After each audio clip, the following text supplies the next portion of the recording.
என்ன பண்ணியிருந்தாலுமே அவங்க என்னோட அச்சியா தான், என்னோட மனைவி தான். அதனால் யாரும் அவங்கள திட்ட வேணாம். என் பையனும் என் ஒய்ஃபும் இப்போ நல்லா இருக்காங்க. மக்கள் அனைவருக்கும் வணக்கம். என் பேர் ராஜா.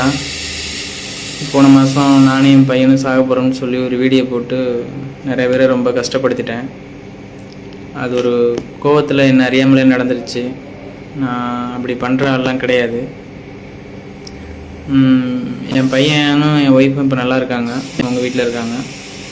நான் சிறையிலேருந்து வந்து ரொம்ப நாள் ஆயிடுச்சு. சோசியல் மீடியா பக்கம்லாம் கொஞ்ச நாள் வராமல் இருக்கலாம்னு தான் இருந்தேன்.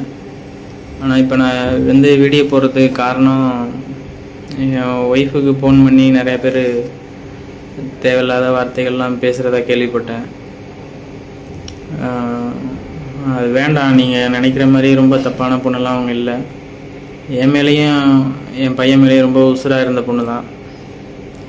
ஏதோ கெட்ட நேரம் எல்லாம் நடந்து முடிஞ்சிருச்சு. அவங்க ஒரு வீடியோ போட்டிருந்தாங்க, அதையும் நான் பார்த்தேன். அதில் அந்த வீடியோ 1 வருஷத்துக்கு முன்னாடி எடுத்தது, அப்புறம் அவங்க தலையில் முடி எடுத்தது, அதெல்லாம் சொல்லியிருந்தாங்க. அதெல்லாம் உண்மை தான். அப்புறம் அவங்க எனக்கு இந்த கஞ்சா, ட்ரக்ஸு, அப்புறம் பையனுக்கு சிகரெட்டில் சூடு போடுறது, அதெல்லாம் சொல்லியிருந்தாங்க. அந்த மாதிரி பழக்கம்லாம் எனக்கு கிடையாது. அது அவங்களுக்கு தெரியும். அவங்க ஏதோ ஒரு கோவத்தில் சொல்லியிருக்காங்க, இல்லை பக்கத்தில் யாராவது சொல்ல வச்சு தான் சொல்லியிருப்பாங்க, எனக்கு தெரியாது. மக்கள்கிட்ட நான் சொல்லிக்கிறேன், எனக்கு அந்த மாதிரி பழக்கம்லாம் ஒன்றும் கிடையாது. ஆனால் அவங்க அந்த வீடியோ போட்டதை நினச்சி வருத்தப்பட்டதாக நான் கேள்விப்பட்டேன். என்னையும் நிறைய பேர் திட்டினதெல்லாம் பார்த்தேன்.